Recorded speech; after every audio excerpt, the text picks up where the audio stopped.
Good morning, students. Myself Pooja from Divine Kids School, Balotra. Class 7th. Science. Okay students, आज हम start करेंगे page number 127 जो है वो हमने लगभग कंप्लीट किया था, लेकिन ये जो ब्रैकेट के अंदर कुछ इम्पोर्टेंट टॉपिक दे रखे हैं तो उसके बारे में भी डिस्कस करेंगे।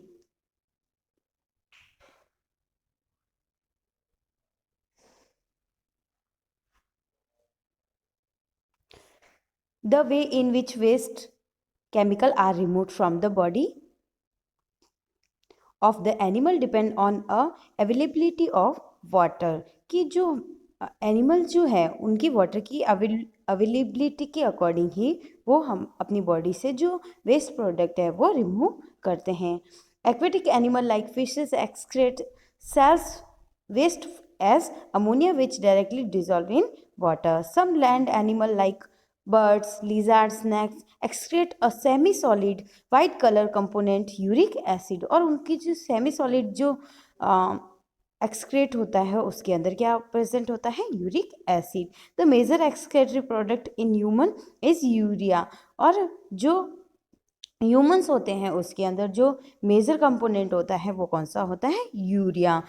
Sometime a person kidney may be stop working due to infection और इंज्योरी।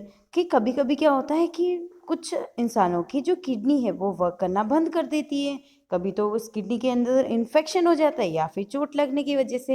As a result of kidney failure waste product started accumulation in the blood. कि अगर किडनी खराब हो जाएगी तो ब्लड का फिल्ट्रेशन नहीं हो पाएगा और वेस्ट प्रोडक्ट जो है वो उनका फिल्ट्रेशन नहीं हो पाएगा।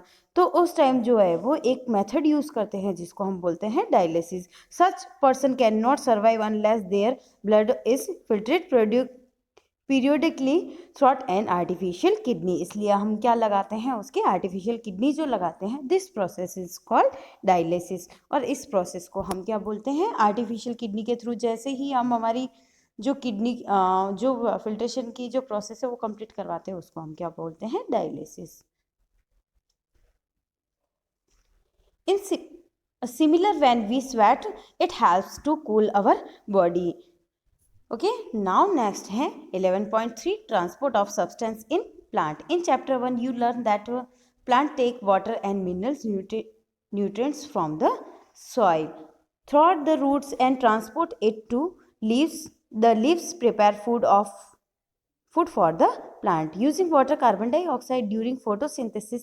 You also learn in chapter 10 that food is the sources of energy and every cells of an organism get energy by the breakdown of glucose। Okay, कि जो हमारी सेल्स है मतलब ऑर्गेनिजम्स की जितनी भी सेल्स है वो क्या करती है? धीरे धीरे मतलब जो भी हमारा खाना आता है उसको ब्रेक डाउन करती हैं और किस फॉर्म के अंदर कन्वर्ट कर देती है? ग्लूकोज फॉर्म में कन्वर्ट कर देती हैं। The cells use this energy is carried out vital activity of life. और वो सेल्स क्या करती है? एनर्जी कैरी करती हैं। और जैसे ही हमारी अनदर एक्टिविटीज़ के लिए हमें एनर्जी की ज़रूरत होती है तो वो एनर्जी हमें उन सेल्स के थ्रू प्रोवाइड होती है। Therefore food must be made available to every cells of an organism. Have you ever wondered how water and nutrients observed by the root and transport to the leaves? How is the food prevented by the leaves carried to the part which cannot make food? Okay, now next है transport of water and minerals. की कैसे जो है वो water और minerals का transpiration होता है किसके अंदर? प्लांट्स के अंदर। Okay, plant observe water and minerals by the root. Plants जो होते हैं वो उनको वाटर और मिनरल जो है वो किसके थ्रू ऑब्जर्व करते हैं? वो रूट्स के थ्रू। The roots have root hair. और रूट्स जो होती है उसके ऊपर हेयर्स लगे रहते हैं। Okay,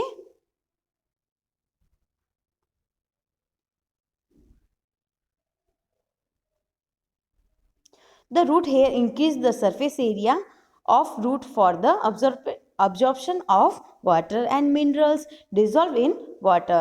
The root hair is in contact with water present between the soil particles. Okay, जो रूट हेयर होते हैं वो सॉइल के अंदर प्रेजेंट होते हैं, जिससे उस सॉइल के अंदर जो वाटर प्रेजेंट होता है वो उसको ऑब्जर्व कर लेते हैं। Can you guesses how water moves from the roots to the leaves? What kind of transport system is present in plant? कि किस तरह का ट्रांसपोर्ट सिस्टम होता है प्लांट के अंदर प्रेजेंट होता है। तो स्टूडेंट्स, आपको मैं ये फोटो से समझा देती हूँ एक बारी। जैसे ये जो रूट्स होती है इनके थ्रू क्या होता है, ये यहाँ पे क्या है, वाटर। ओके, और वाटर, और ये यहाँ पे मिनरल्स, इन सबको ऑब्जर्व करके क्या करते हैं, ये जैसे ये जो ब्लू कलर का जो है उसके थ्रू ये वाटर जो है वो यहाँ तक जाता है, और यहाँ इनकी जो लीव्स होती है उसके ऊपर क्या होता है, स्टोमेटा। ओके, स्टोमेटा है ना। तो उन स्टोमेटा के थ्रू फिर जहाँ ट्रांसपीरेशन होता है, मतलब ये जो वाटर जो है वो ऊपर जाते हैं, और फिर जो है वो फोटोसिंथेसिस की प्रोसेस जो है वो कंप्लीट होती है। और जैसे ही फोटोसिंथेसिस की प्रोसेस कंप्लीट होती है तो खाना जो है वो नीचे आ जाता है। जैसे ही फोटोसिंथेसिस की प्रोसेस कंप्लीट होती है तो ये जो खाना यहाँ प्रिपेयर हो रखा है वो वापस रूट्स तक चले जाता है। ओके स्टूडेंट्स, इस तरह से जो ये ट्रांसपीरेशन की जो प्रोसेस है वो कंप्लीट हो जाती है। तो इनको लाने ले जाने के लिए एक स्पेशल कैरेक्टर जो रोल प्ले करते हैं वो होते हैं जाइलम और फ्लोएम। ये जो अपना अपना वर्क करते हैं।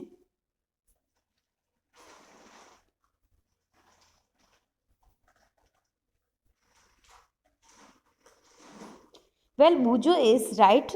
Plants have pipe-like vessels to transport water and nutrients from the soil. The vessels are made of special cells forming the vascular tissue. और ये जो cells होती है वो किसकी होती है, vascular tissue की। A tissue is a group of cells that perform specially function in organism. The vascular tissue for the transport of water and nutrition in plant is called the xylem। कि ये जो vascular tissue होते हैं वो क्या करते हैं, water और न्यूट्रिशन को ऊपर लेके जाते हैं, मतलब नीचे से ऊपर लेके जाने का काम जो होता है वाटर और न्यूट्रिशन को, वो किसका होता है, जाइलम का। The xylem perform a condition network of a channel that connect root to the leaves through a stem and branches, thus transports water to enter plant. You know that leaves synthesize food. Food has to be transported by all parts of plant. This is done by vascular tissue is called the phloem। और जो भी transported parts होते हैं, जो भी substance होता है वो ऊपर से नीचे लाने का जो काम होता है वो किसका होता है, फ्लोएम का। ओके, तो जाइलम और फ्लोएम जो होते हैं वो एक दूसरे के अपोजिट वर्क करते हैं। Thus xylem and phloem transport substance in plant. और जो जाइलम और फ्लोएम जो होते हैं वो ट्रांसपोर्टेशन का काम करते हैं। Now activity 11.3, we should required a glass tumbler, water, red ink and tender herbs. Okay, जिसको बालसम की हो सकती है, and blade for this activity. Pure water to fill 1/3 of the tumbler. Add a few drops of a red ink to the water.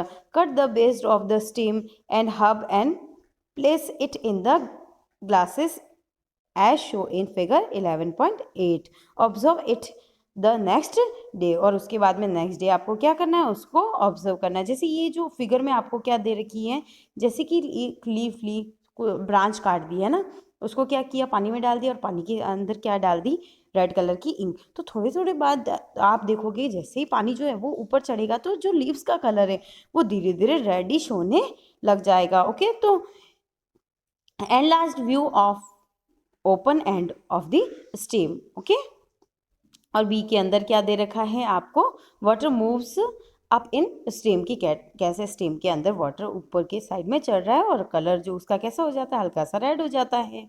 Does any part of hub appear red, कि क्या आपको red colour का हल्का सा portion दिख रहा है। If yes, how do you think the colour reach there, कि वो कलर ऊपर कैसे पहुंच गया। How can cut the stem across the look for the red colour inside the stem. For this activity, we see that water moves up the stem. In other words, stem conduct water. Just like the red ink minerals dissolve in water also move up the stem. Along with water, water and minerals go to leaves and other parts through narrow tubes xylem. और वो narrow tubes किसकी होती है? xylem की inside the stem. Okay. Now next है transpiration. In class 6, you learn that plant reach a lot of water by the process of transpiration. Plant absorb mineral nutrients and water from the soil. Not all the water absorbed is utilized by the plant. The water evaporates throughout the stomata present on the surface of the leaves by the process of transpiration की ये जैसे नीचे से पानी जो है xylem के through ऊपर जाता है तो स्टोमेटा जो लीव्स के ऊपर जो स्टोमेटा प्रेजेंट होते हैं उनके थ्रू क्या होता है? पानी जो है वाटर जो है वो इवोपरेटेड हो जाता है. ओके.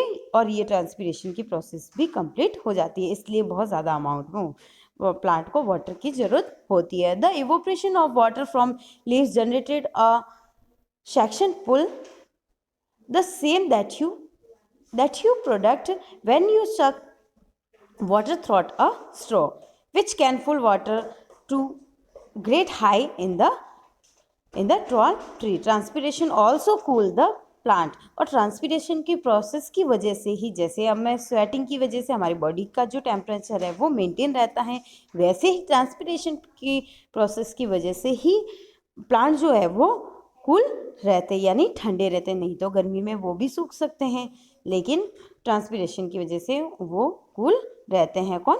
प्लांट्स. ओके स्टूडेंट्स, आज का चैप्टर हमारा कंप्लीट हो गया. ओके. और इस चैप्टर के जो रिमेनिंग क्वेश्चंस है, जैसे रिमेनिंग क्वेश्चन कौन कौन सा है? Question number 1, question number 2 and जिसमें क्या है आपको मैचअप्स करने हैं. ओके. और क्या है? फिलअप्स करने हैं, है ना. क्वेश्चन नंबर 3 है choose the correct option. Okay. Question number 4, question number 6, 7, ये जो सारे आपको होमवर्क में करने हैं. ओके स्टूडेंट्स, कोई बात नहीं, अगर आपको वीडियो में प्रॉपरली नहीं दिख पा रहे हैं तो मैं आपको वीडियो के साथ में PDF जो है वो इन क्वेश्चंस के आंसर की अटैच कर दूंगी. Thank you students, hope you enjoying. Have a good day. Take care. Bye bye.